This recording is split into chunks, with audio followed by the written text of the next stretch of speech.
Hey guys, what's going on? It's Brock, and this is this week's edition of the podcast. This week's gonna be kind of cool. It's gonna be a darker story than even some of the stuff you've already heard. But I feel that this story in particular is gonna help people. She's been through a lot, and she has gone about as far as you can go with addiction and things of that nature, but has come out on the other side in an amazing shape, helping people. So let's give it up for Rachael Gray. Y'all ready to record?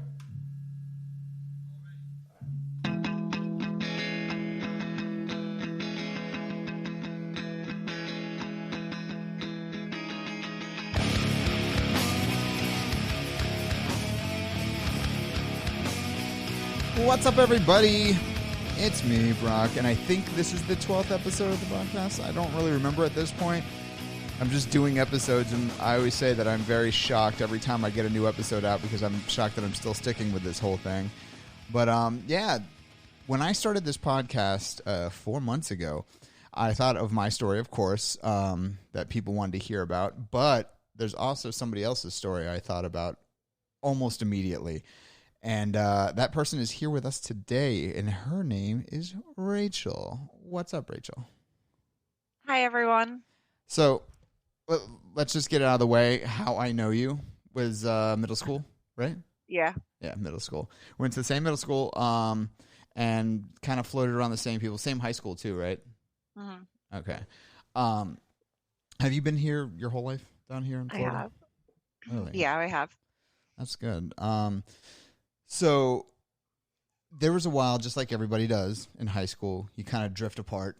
Everybody does their own thing. And then the next time I see you, things had completely changed for you, or see anything of you, things had changed completely because we have some common friends and whatnot. So, let's just go through that story all from the very beginning before the other people would have seen that update. Let's just go from the top. So what exactly went on early on to get Sure. you?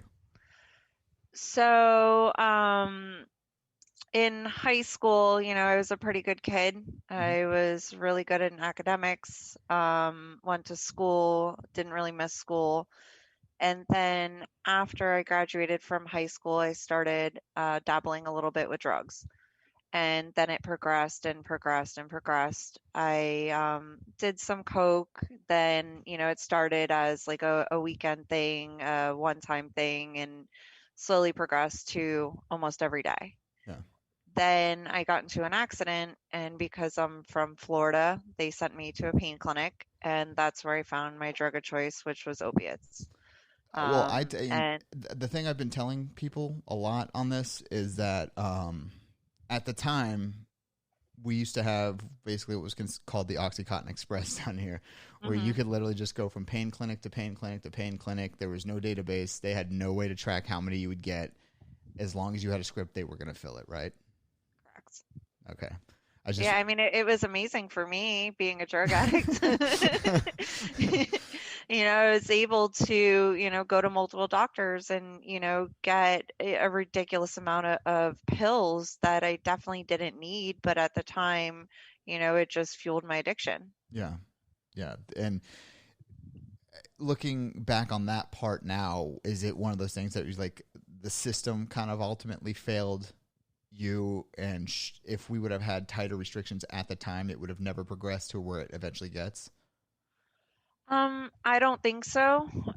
Just because I feel like I'm an addict through and through. Yeah. If it wasn't that, it would have been something else. The only part that I say the system is really responsible for is not informing me about the possibility of getting addicted to the medications that they were giving me.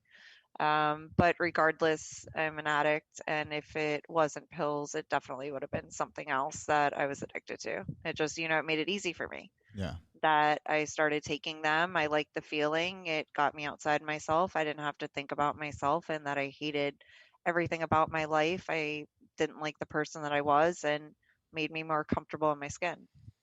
Was there a point before, obviously, the big incident, which we'll get into, that made you go, man, I'm in this kind of deep, like, you know, like a speed bump, so to speak?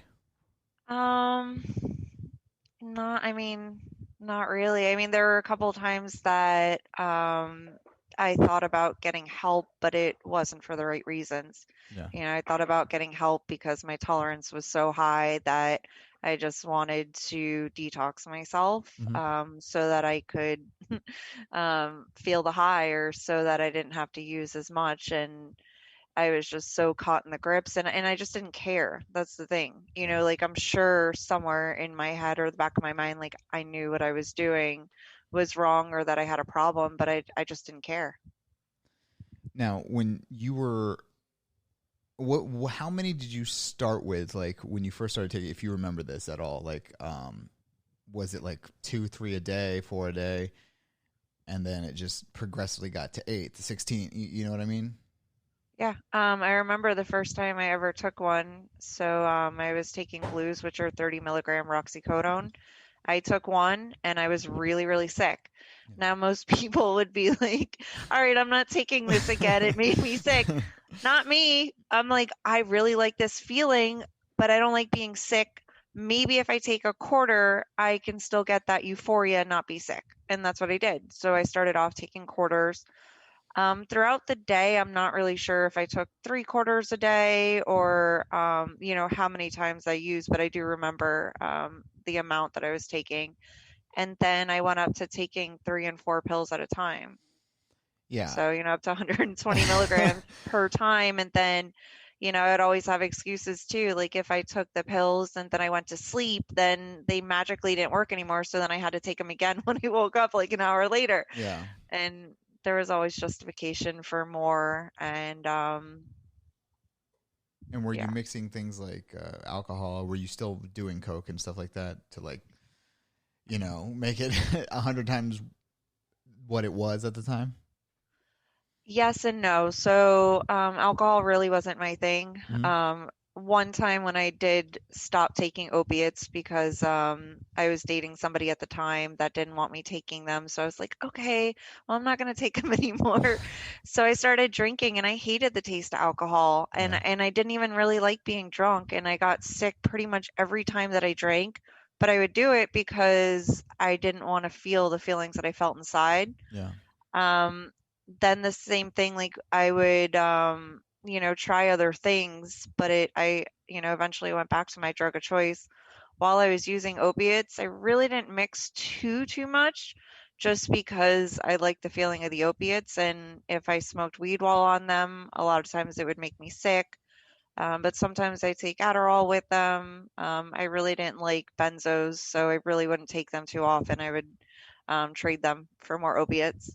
But it was, once I found the love of my life at the time, Yeah. I didn't want anything else. And not to say if somebody didn't present, if somebody gave me an option and said, we have this, I would have tried it, I'm sure. Yeah. It's just, also for a very long time I was using by myself in my room. So I really, wasn't around other people and really didn't have the access to other substances. Well, that's actually really interesting to me, especially when you said that you tried to substitute with, technically substitute with alcohol when you were dating that person that didn't want you to be doing the painkillers. It's interesting that some people just have a natural thing for certain drugs. Like I know people who they like coke, that was their thing. Like that's anything else they were like, that's no, I can't do that. That's not good for me. But like they would just, be railing things up there. It's just an unusual thing that certain chemicals just attach themselves so firmly to certain people. Right. Yeah, and at the time, I mean, I didn't know what I was doing in regards to substituting one for another, but because of the work that I've done on myself, I've been able to notice the patterns and the behaviors. At the time, I'm like, well, I'm an adult, I'm just drinking like the normal person and not thinking about the fact that no, I'm still an addict through and through and really analyze it and look at the behaviors. Okay. I think we should point out that now a lot has changed here in terms of like I'm sure it's still easy to get like painkillers, but it's nowhere near like it used to be. Like, you used to see pain clinics on every corner in certain places. Now, I haven't seen one in a very long time. That doesn't mean they don't exist, but I think they do have a centralized database that makes it a little harder for people right now.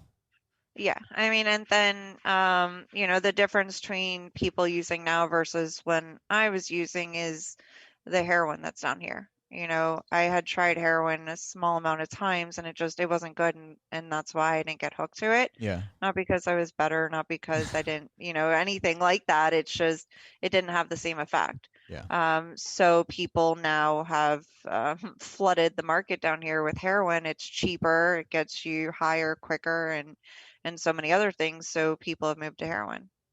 Wow, that's actually really informative to know, because it's like, I've noticed in certain areas down here, heroin is extremely prevalent. Like mid Palm Beach area, I've noticed that a lot.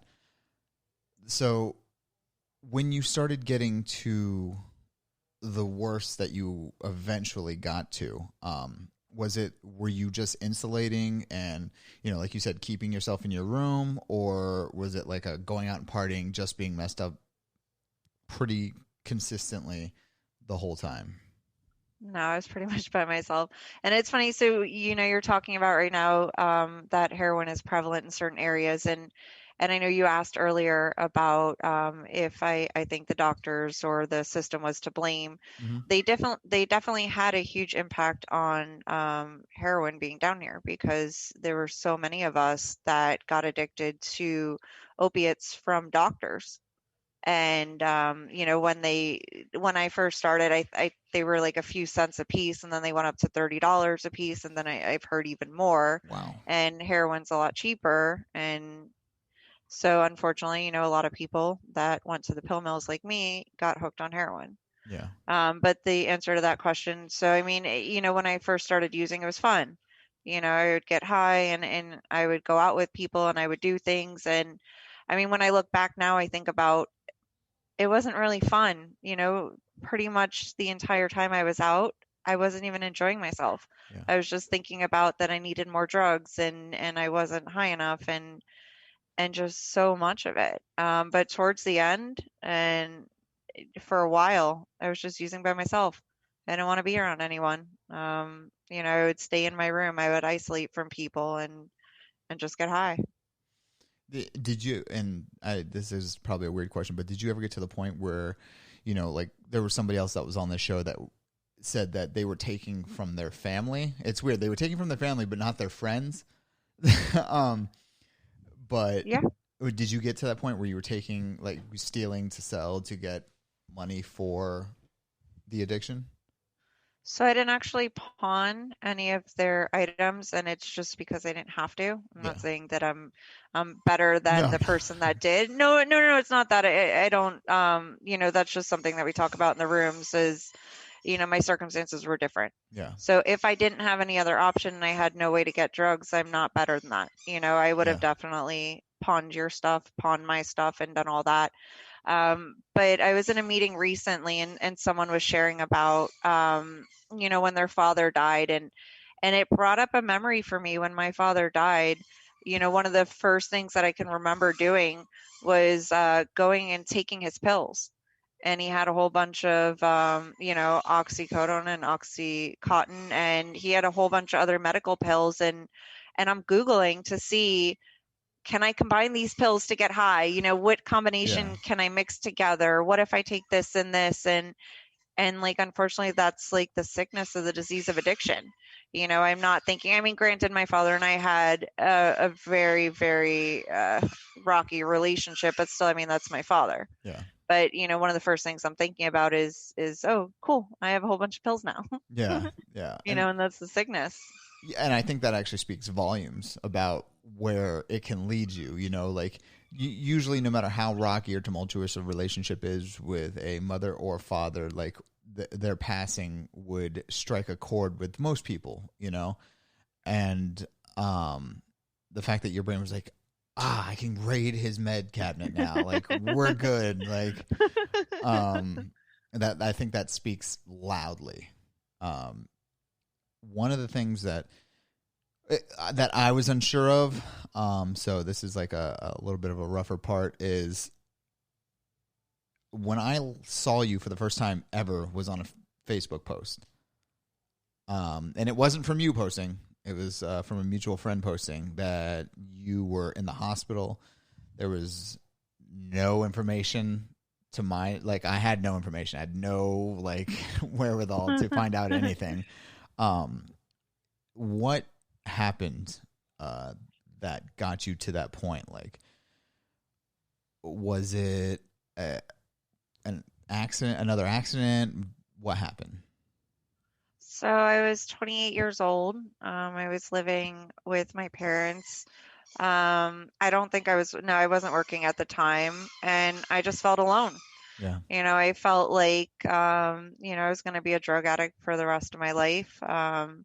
Just a little bit of background, real quick. My dad died in active addiction. A lot of my family has struggled with addiction, so it's really been around me my whole life.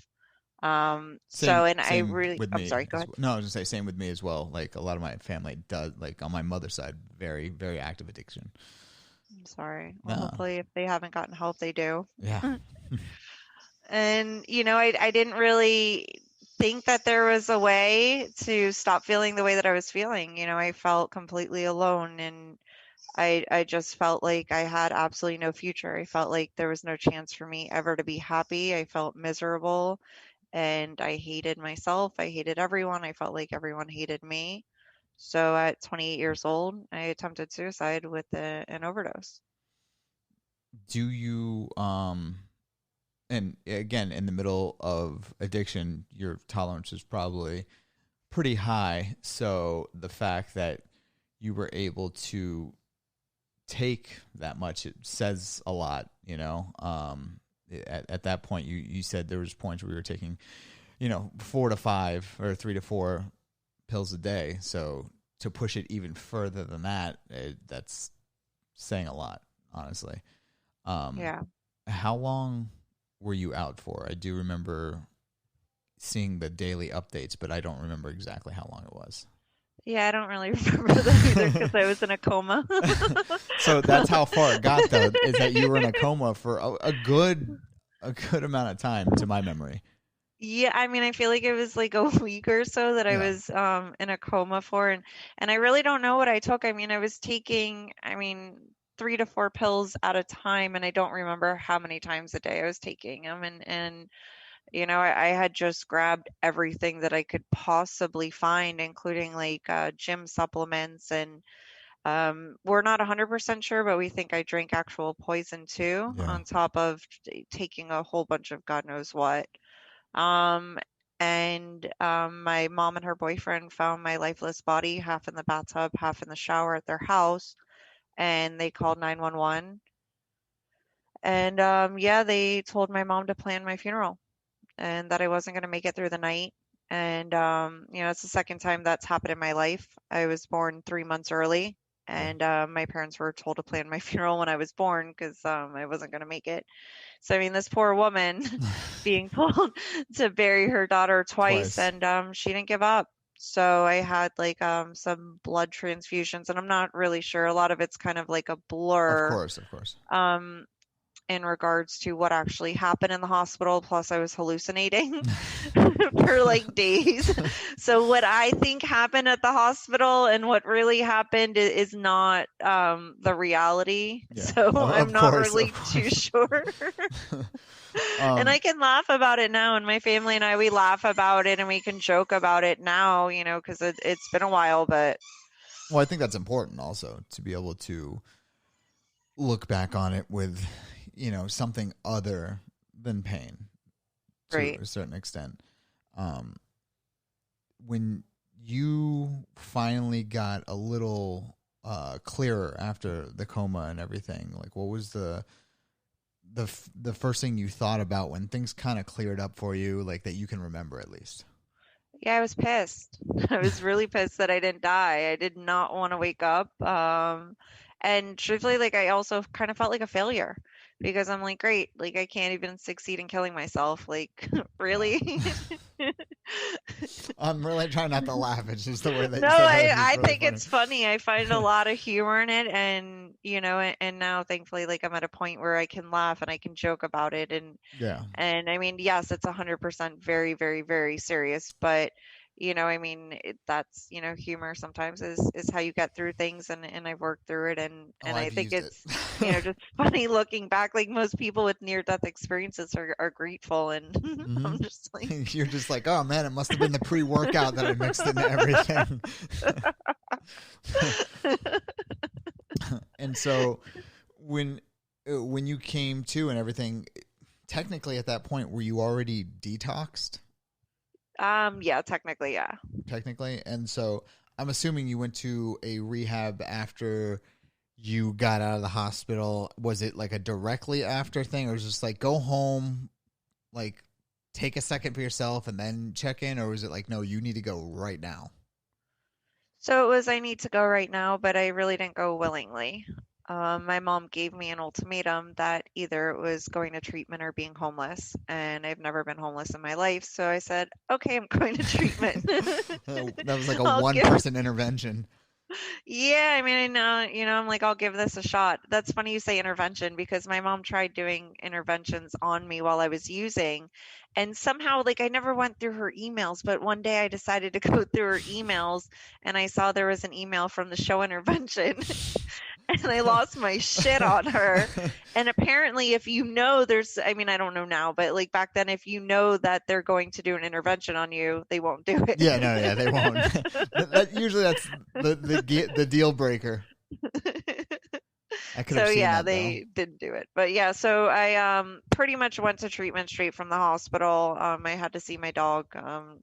My animals and my dogs are one of the most important things in my life. Yeah. So my mom said, "Okay, I will let you see Sasha."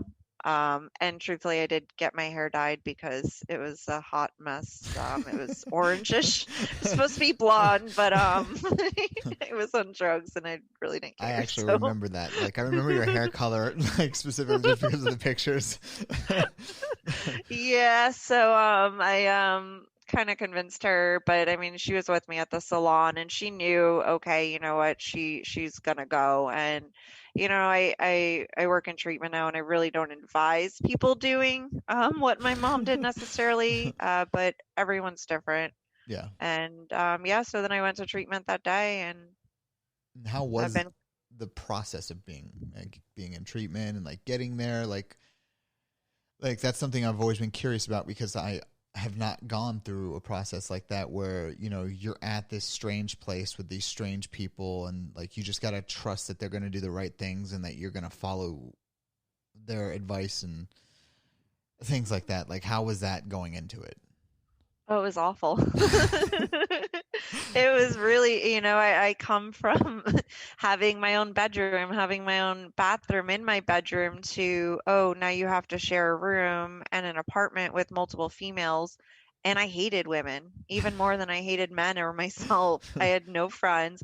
So for me, it was definitely a shell shock to go in and then have someone tell me at 28 years old that you have rules and you have to do this and so on and so forth. And I'm one of the few people that have gone to treatment one time and been clean.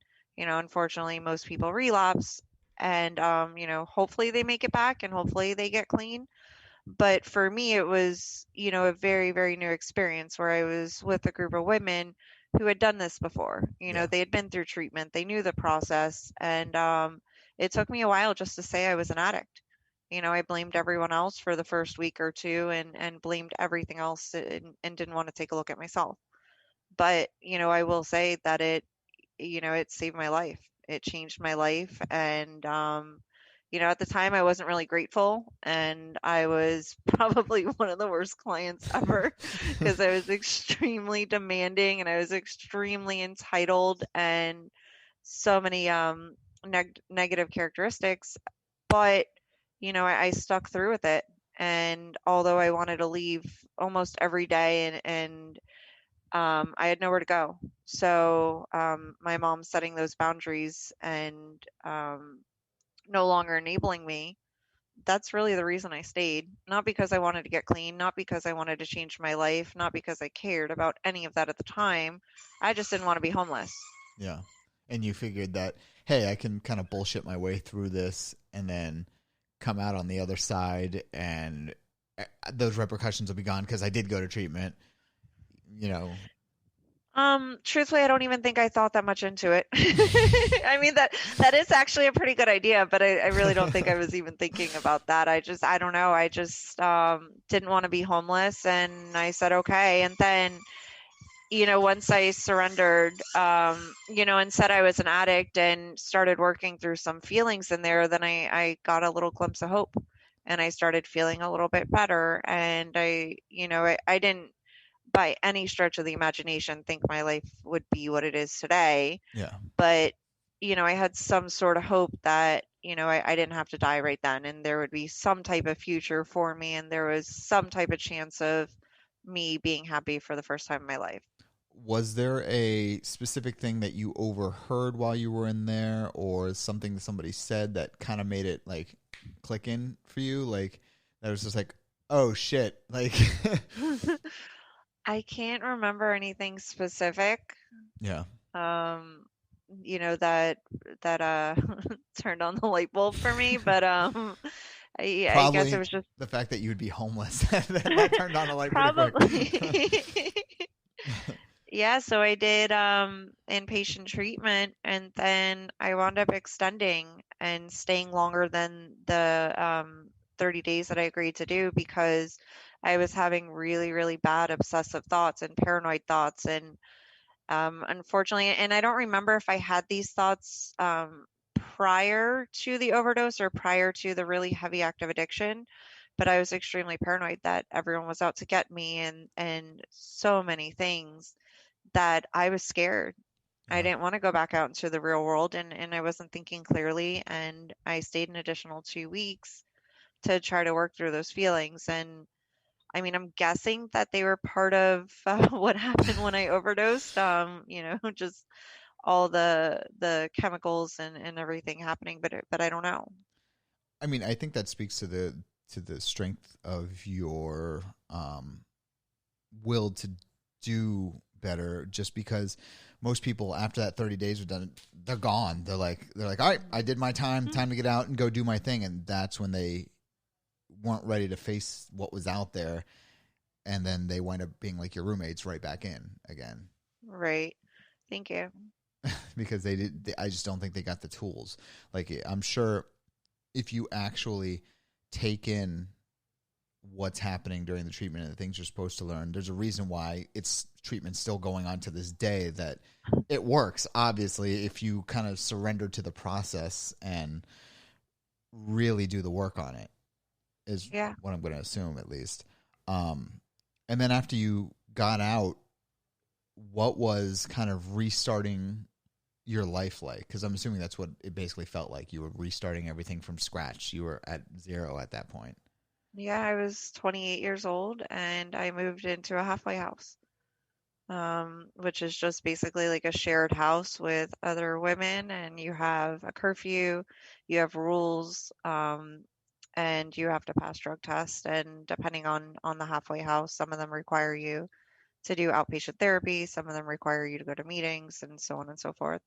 And it's just accountability. And that's a big word for a lot of people. That's a huge word, because even when you say that, like, I immediately in my head, there's like 7 or 8 people that popped in my head that have zero accountability, and they always wonder why they're going back to whatever their vice is or whatever their issue is. Like, why do I always wind up back here? It's just like, when you get the same problem with 12 different people, there's one common denominator, and it's you. So there's only so much you can help somebody, and it's a very old saying, but like, there's only so much you can help somebody before they want to help themselves. Mm-hmm. And, Absolutely. and when you got back out, like out of the halfway house, and kind of, I'm assuming you went, at that point, you probably went back to your mom's just to be like, all right, I need a place to recalibrate to regular everyday life without all these rules and all the stuff that was happening at the rehab and the halfway house. She wouldn't let me back in her house, actually. Wow. It's not that I didn't want to go back. She set that firm boundary, which I think was extremely important. I mean, she also took the house key away from me, changed the locks, and wouldn't give me access to her house until I had 6 months clean. When I would go visit her when I was in halfway, I would have to wait outside her house for her to get there and let me in if I got there earlier than her. Not necessarily, because I didn't steal her stuff, but Yeah. just, part of the respect and part of earning trust back. So I stayed in a halfway house till I had a year clean. Hmm. There were plenty of days that I wanted to leave and I said I was going to get high and so many things, but I didn't do it. And the biggest thing that I learned, one of the biggest things I've learned in this program is that feelings aren't fact. I can want to act out on something. I can think about a million things. If I don't do them, they're just thoughts. There's no power behind it. Yeah. So, I've learned that the feelings are going to pass, and I probably won't feel this way in a minute, let alone 5 years from now, or 5 minutes from now, or a year from now. So, yeah, I stayed in a halfway house till I had a year clean. I continued to do outpatient therapy. I got a job at a call center, and then I believe I was working at a restaurant again, Yeah. and was going to meetings, got a sponsor, got a support group, and then I moved into my own apartment at a year clean. Wow. And you know, as somebody who's worked in restaurants and things like that before, I know that that's not the best environment to be in for somebody who's recovering from any addiction. Like, because, I worked in the back at all the restaurants I ever worked at, and I can only speak for the people that I worked with, but like 90% of them were on something most of the time. Yeah, Um, absolutely. and in a restaurant, you get out at, 2 in the morning if you're closing, Hmm. and like they always say, nothing good happens past 2 in the morning. And it's Yeah, so I mean, true. thankfully, the location in Pompano that I was working in, there were several of us that were in recovery. Oh, that's really good. And I mean, it's probably not the best job for somebody. I mean, my sponsor at the time told me I wasn't allowed to go back to bartending. And although, like, they technically can't tell you what to do, I mean, she kind of did. But I mean, she really made a suggestion and said you shouldn't do it. So I felt like I wasn't allowed to. So, I was serving tables at a restaurant, and but for some people, depending on their drug of choice, depending on their lifestyle, and so on and so forth, they should never go back to serving tables or working in any type of restaurant. When you, like you said, you after the year, um, and then you got your own apartment, like what was this like to be like, all right, I'm on my own now? So technically, I wasn't on my own. I was I was dating a guy at the time, so we moved in together, Hmm. and I had Sasha. That was really my goal, was getting my dog back because thankfully, my mom watched her for the year when I was in treatment and in halfway, and I saw her all the time. But I really wanted to get my own place to get my dog back. Yeah. Yeah. And at the time, he was in recovery too. So, I technically wasn't, by myself. And then, of course, like the good addict I am, the day we get our place after moving out of halfway, I go and get another dog from the shelter because one's not enough. I've noticed that to be a pattern. It's never one dog, it's always two. Every Hmm. time I see a picture of you with the Yep. dogs. Yeah, but I mean, the difference is, I'm not um, sacrificing relationships with people or sacrificing my morals or values or anything like that to get a dog. Did you find it difficult to kind of reconnect with people that, let's say, they weren't in the circle of people that were any influence for drugs and things like that, like trying to reconnect with them? Was it difficult for you to get back to that point?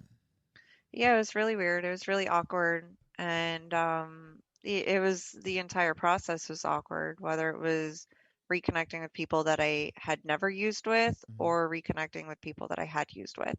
So I would say for probably at least the first year, I really didn't have much contact with any of these people.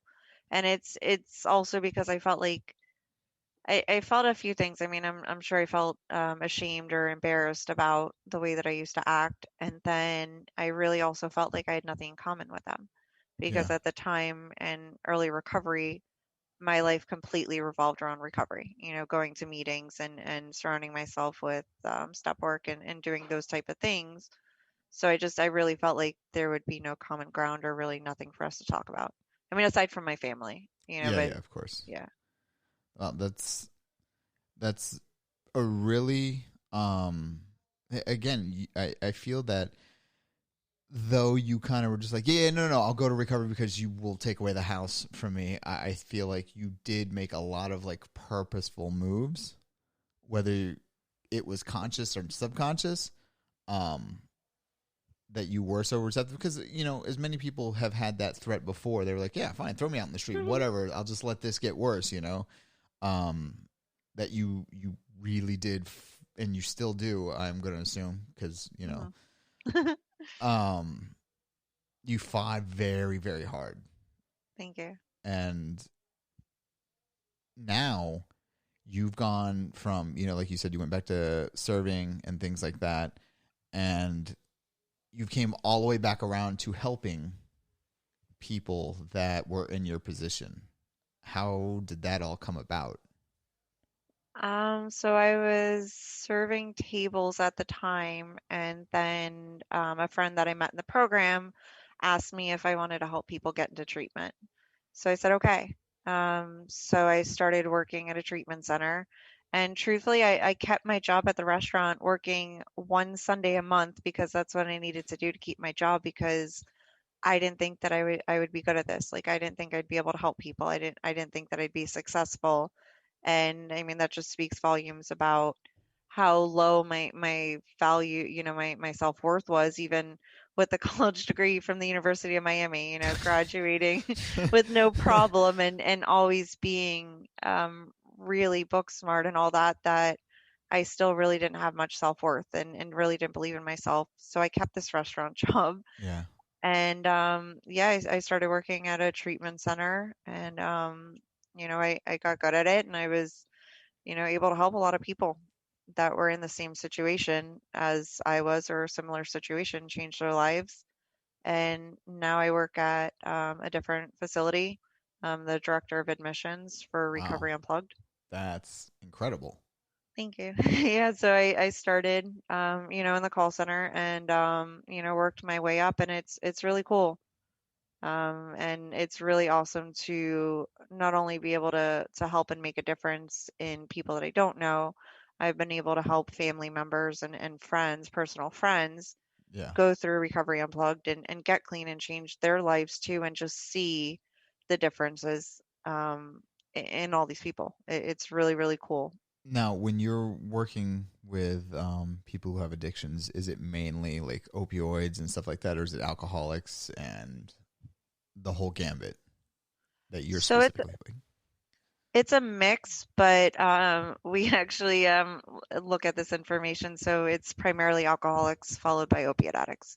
But I mean, we help everyone. It's just, and I really haven't spent the time researching this, so I don't know if, the general population, more people are addicted to alcohol versus opiates, or if it's just our census. But it's, it'd be interesting I to. mean, I would almost think it would have to because the ease of access for alcohol. Like, I can go. There's like 9 stores within 150 yards of my neighborhood that all sell alcohol. Absolutely. Whereas there's one drugstore or two. Yeah. You know, Yeah, and alcohol is more socially acceptable for sure, yeah. Like I can, unfortunately. I can, I can chug, some vodka and nobody's gonna look at me weird. But if I throw down, if I slam some heroin in my arm, people are gonna stare a little differently.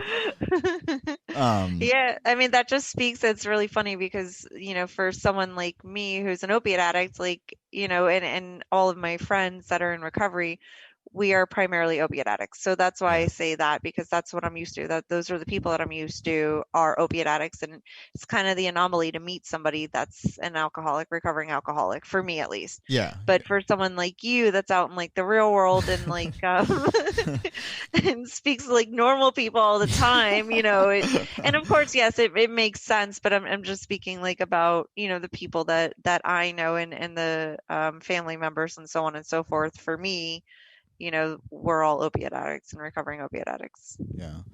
Now, You said you had your degree from the University of Miami.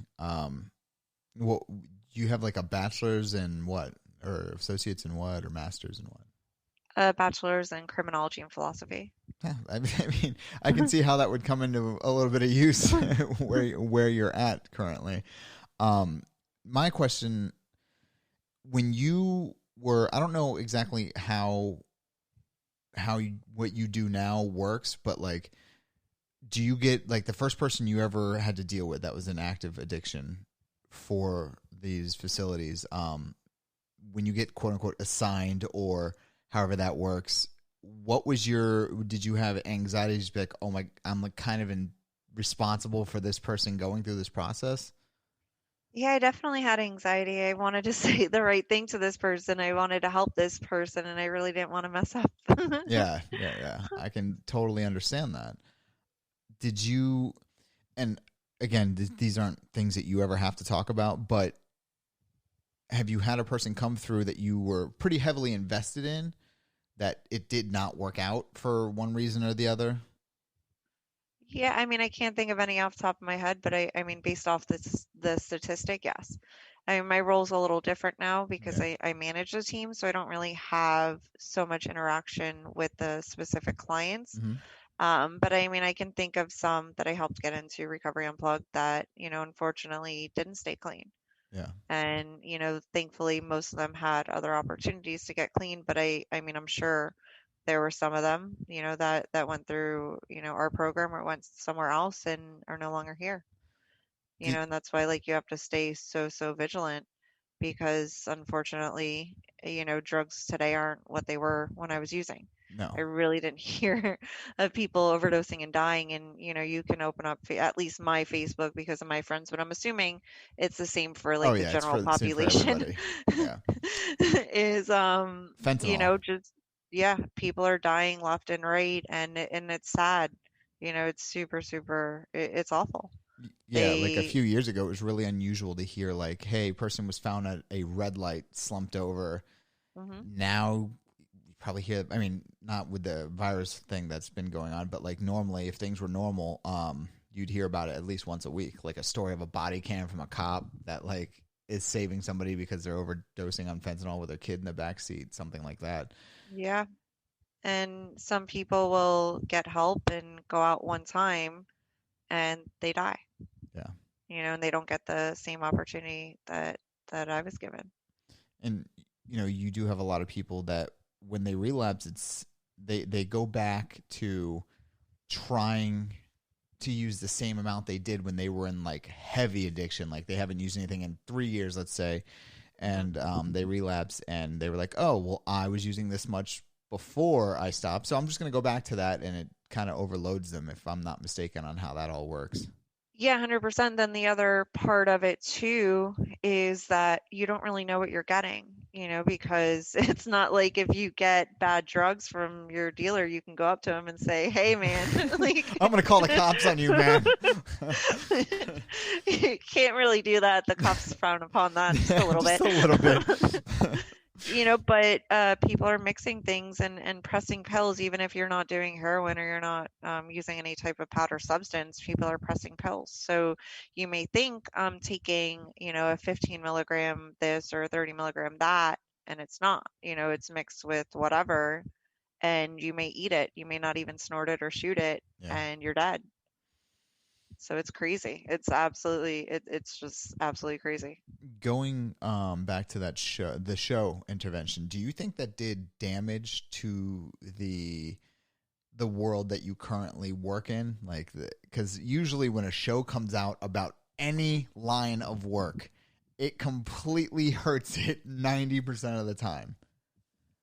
No, I don't think that it had any negative impact. I mean, the only thing that I will speak about would be the unethical treatment centers that popped up that were, I mean, it's sick. They were paying people money to go to treatment, or they were giving them drugs to go to treatment, or doing so many illegal and unethical things, and family members were trusting these people to help their loved ones when in fact they weren't. And thankfully, most of, if not all of them, have been shut down. Wow. So, I mean, that's like the only negative impact, but I don't think that that intervention did anything. I think if anything, it really brought light to the issue of addiction, because for me, growing up, like my dad, like I mentioned, was a drug addict till the day he died. My uncles were addicted to drugs, like my cousins, like so many of my family members. And I was addicted to drugs, but I didn't think I was an addict because I associated an addict with the homeless person on the street begging for change. So I think shows like intervention really educated people so that we know that, yeah, yes, that's an addict, 100%. Yeah. But an addict could be, a businessman from a Fortune 500 company who's highly successful, but's using drugs or alcohol or, any other vice for that matter. So I think it really opened up people's eyes to the fact that, these aren't just low income places. These aren't just homeless people. Anybody can be an addict. And, it's been nice to see just in the time that I got clean, just how many people have really learned about addiction, how many people have educated themselves to help other people and how we can talk about it freely.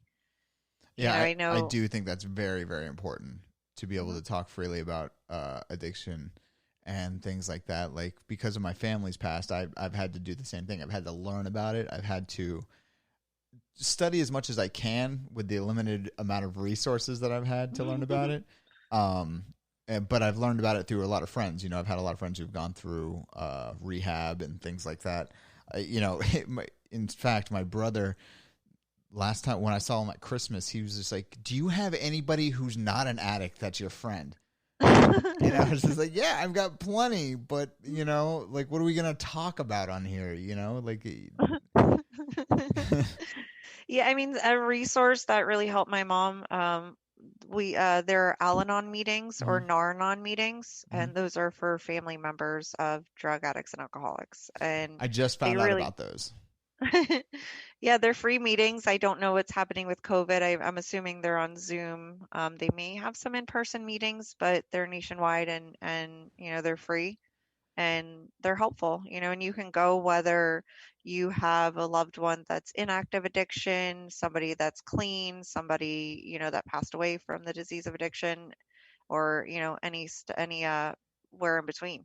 And it's good. It's a safe place, for you to connect with people that understand what you're going through Yeah. and can help. Now, I know for some reason some people are really weird about that verbiage.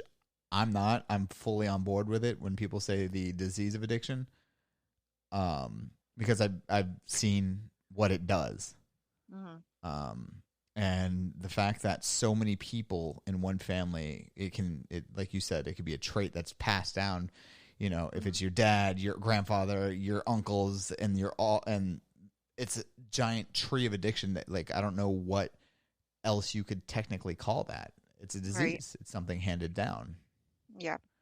Yeah, I mean it's not the same as cancer or diabetes, but No. it is. It's something, like as an example, if you have diabetes and you're insulin dependent, you need to take your insulin and you need to, make sure to keep your sugar under control and eat certain foods and Yep. so on and so forth. And it's most of the time a lifelong process. So, with addiction, I mean, it's a lifelong process. I have to continue to feed myself good things, whether it's going to meetings, whether it's having a sponsor, whether it's staying away from certain people, places, or things. It doesn't go away just because, I went to treatment, just because now I have over 8 years clean. Like, I'm still an addict, and I have Yeah. to be very mindful and very vigilant because I may not pick up drugs or alcohol, but there are other ways that I can act out, and there are other ways that I could feed my addiction. And, there are also other behaviors and other things that I could do, such as, let's just say lying or stealing or cheating Yeah. that don't make me feel good about myself. And if I keep doing these harmful and these bad things, I'm going to eventually find something to numb it. Because, addiction is not about the drugs, it's not about the alcohol, it's not about the food, the sex, the gambling, whatever you're addicted to. It's really about the fact that you're not okay with the person you are inside and you don't know how to cope with it. So whether it's, you're extremely anxious and you have panic attacks and you don't know how to calm it, whether it's you're depressed and or whatever it is, or you have low self-esteem and you don't know how to interact with people, or whatever it is, whatever type of mental illness that it is, we choose, we find something to cope with it. Yeah. And instead of using healthy things, we find harmful things that, can kill us and ruin relationships and do all that. But, I definitely have to be very aware of the fact that I'm an addict. I mean, Yeah. it's like so like in quarantine, I've decided to redecorate my house. And so, most people would maybe, get like, I don't know, like a picture or something. And no, like I had to redo everything because like it's not enough, Yeah. and like I have like I started with one of these like rock crystal type of things, and now they're like all over my house. But like the difference is like this new, rug that I ordered, and these pictures and all this stuff, like it's not hurting anybody. Yeah. It makes me feel good. But I think about those type of behaviors that like I'll find like a pair of jeans that I like, and then I'll buy like 5 pairs of them because I'm like, oh, I really like them. And, I mean, it can definitely turn into, other addictions that cause negative consequences, such as gambling or, eating certain foods or overeating or not eating or sex addiction or, there's so many types of harmful behaviors that I can act out in. And, as long as these behaviors are not hurting me, not hurting anybody else, then, I'm aware. Yeah. I'm fully aware when I'm acting out in addictive tendencies and behaviors and patterns. But, I also think about, is this hurting anybody? Is this negatively impacting anything? Well, I've looked at that as well. Like, it's funny when you said when you buy a pair of clothes, you buy like 5 of them. And like immediately I looked down because I'm wearing these pants that I literally bought 6 at the same time. And I was just like, oh no. Like I started thinking about little things like I didn't have this studio when COVID started. This was my, hey, I should do this thing. Okay, let's go buy a new desk. Let's buy this. Let's buy that. And like I started feeding into I wouldn't really say it's an addiction monster, but I guess it kind of is because, I get addicted to new experiences and doing new things. That's what I love to do. And since, I don't turn to food so much anymore, that this is what I do. I fill my schedule up. My schedule is so booked at all times that like that's just where I'm happy. I'm happy being busy. That's awesome. And what do you think is the most important thing that you've learned post the active addiction? Whether it be just directly after you got clean or since you've been in the position you've been in with your career? The most important thing that I've learned would, um, I guess, how to be a strong, independent woman. Yeah. I was very codependent before on a man or somebody else or whatever it is, and really looked at so many things thinking I could find happiness there. But, I've been through a lot since I've been clean. I mean, I've gone through deaths of dogs. I've, lost a boyfriend to an overdose. I've gone through just day-to-day life and just all of it, and ups and downs and trials and tribulations. And I've learned how to be strong, but at the same time, like I've also learned um how to have friends. So although I'm extremely independent, I've learned how to have women in my life. And it's not a codependent relationship, like I'm used to, but it's, the women in my life have saved my ass so many times. Yeah. I've thought about killing myself in recovery, Yeah. um, multiple times. I've struggled with mental health issues, and some of the lowest points in my life have been since I've been clean. Um, so it's, definitely learning how to be strong, but also, learning how to let people love you and love others in return. I think that's a very, very important skill. For people that aren't even in any sort of addiction, they don't have an addictive personality or whatever you would consider it. I think that's an important skill for everybody to have. I think it's very important to have people in your life. Like I know a lot of people can say, hey, I don't need anybody. Hmm. I mean, you don't need anybody to physically live, but it is really good on your mental health. I mean, even if you just look at how things have happened since all this lockdown stuff has been going on, the people I know that are addicts, like in active addiction when all this started, are way worse than they were. Mm-hmm. And the people that aren't in active addiction, some of them have relapsed and then got clean again. And I know that this has to be a hard fight, especially with this lockdown stuff. Is that something you've been seeing a lot? Not particularly for me, but for other people, yes. Yeah. I mean, I do really like my alone time. Um, I thought that I was, I thought that I was a people person and a party person and all that because, that's how I was when I started using early on. But I like my house. Like, I like being home with my dogs or my boyfriend or my family or a small group of friends. So for me, it really hasn't been so difficult, and I've been able to do a lot of projects within my house and do some step work and do certain things. But I also have to be mindful because, I go down a rabbit hole there.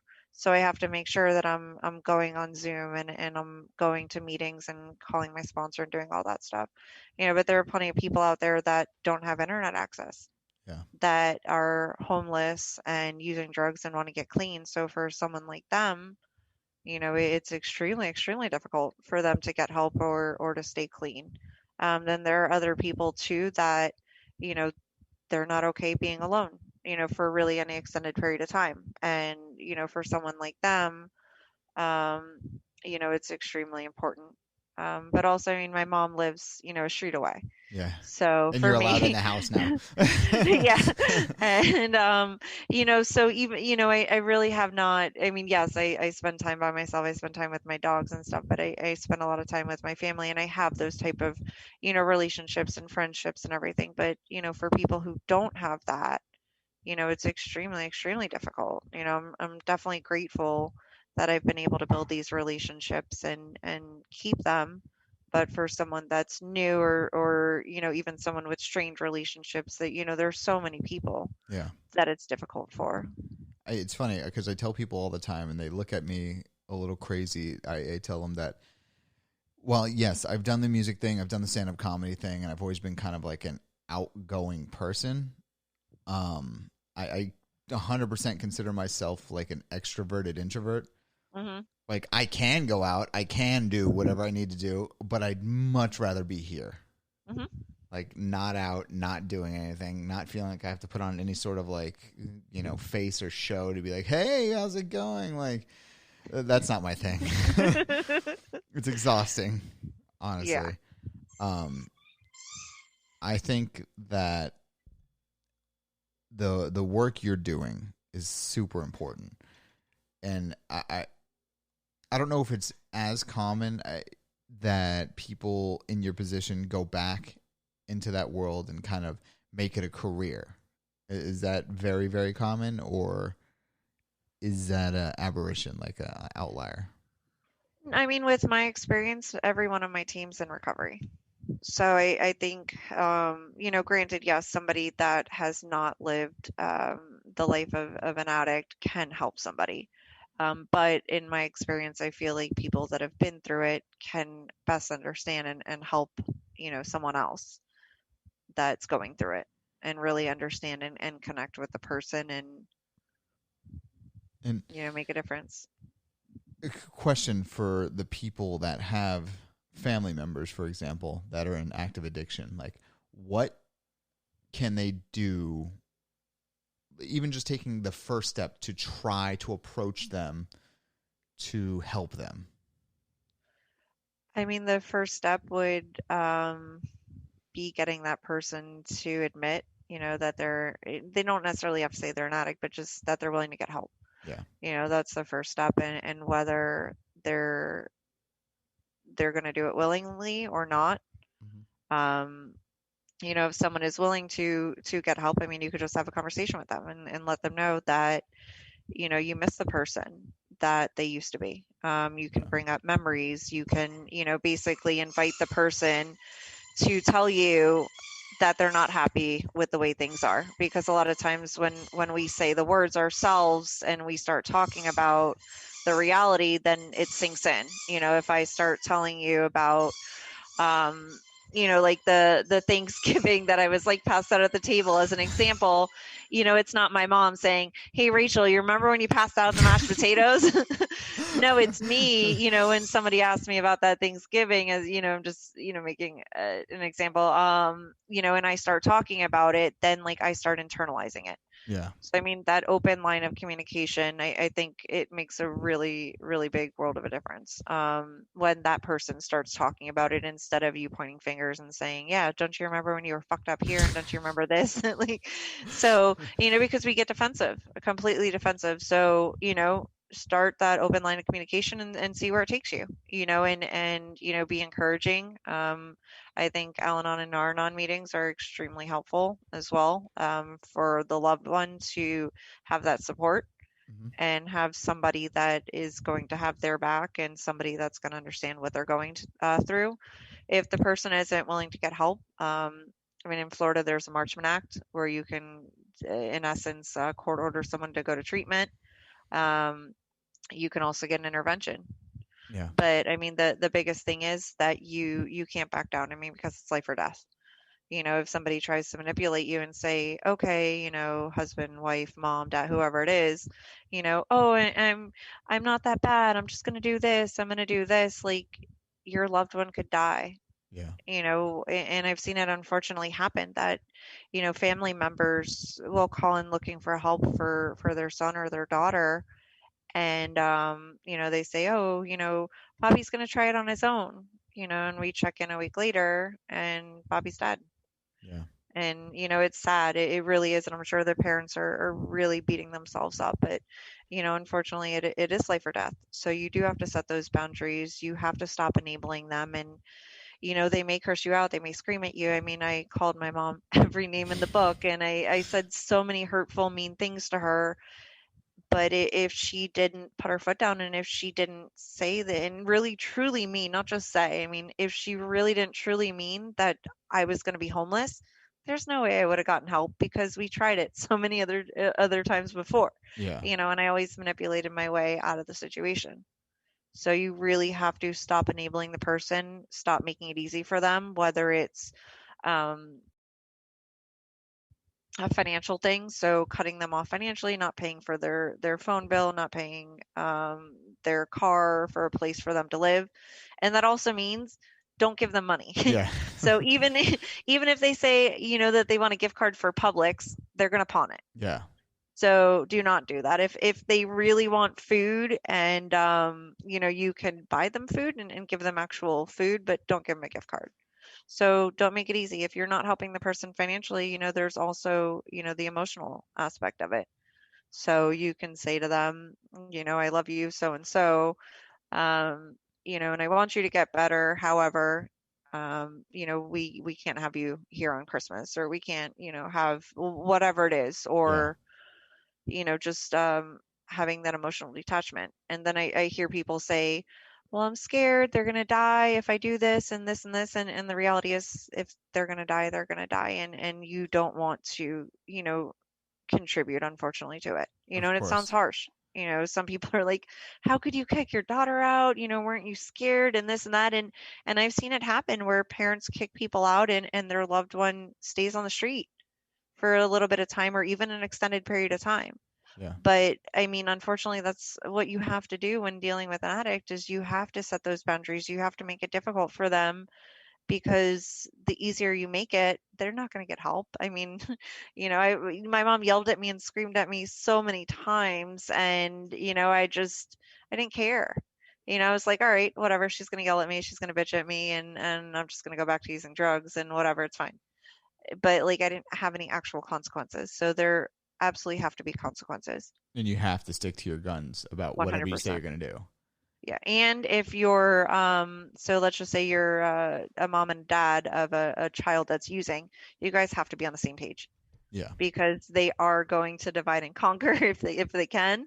And they're going to pin you against each other and they're going to go to the parent that they're going to get the answer they like from. So like everyone in the family has to be a united front, and maybe having a conversation before and really agreeing to these are the boundaries that we're going to set. If, so and so says this is what we're going to do and all that.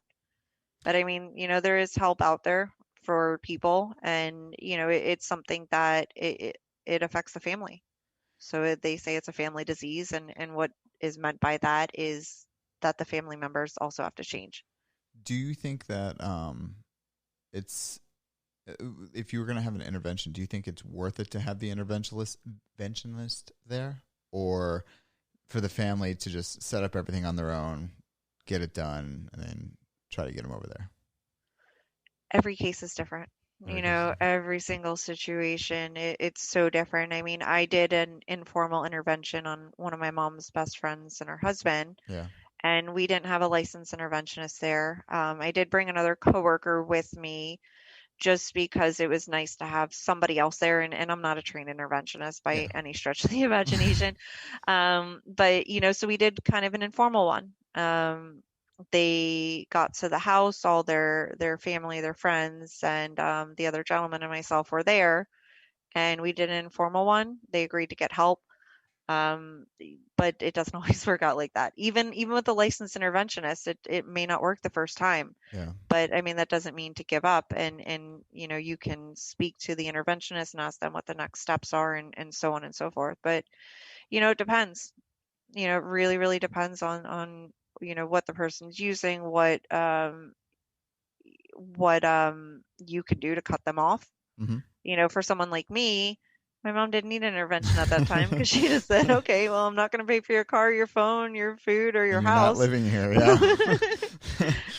So, but it depends. It really, really, you can try it by yourself.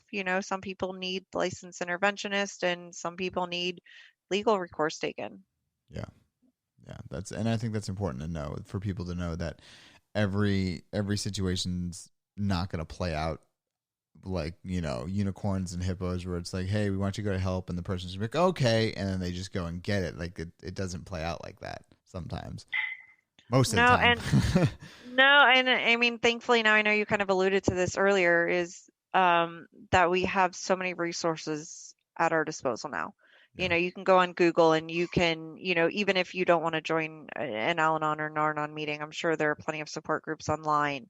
And I'm sure there are probably plenty of forums and people that you can connect to from all over the world. I'm sure there are probably even Facebook groups. Yeah. Or you can just search Google to, find specific suggestions and things that people that have been through certain experiences, what they recommend for that specific situation. And all those resources, I truly believe, will help a lot of people. I think that if you have somebody that's in this situation, whether it be a friend, a family member, whatever it is, do what you can to try to help them, but don't do it at the cost of everything you have, because they will manipulate you to make you give those things up, to make it really difficult on you. Yeah, absolutely. 100%. To do what you need to do.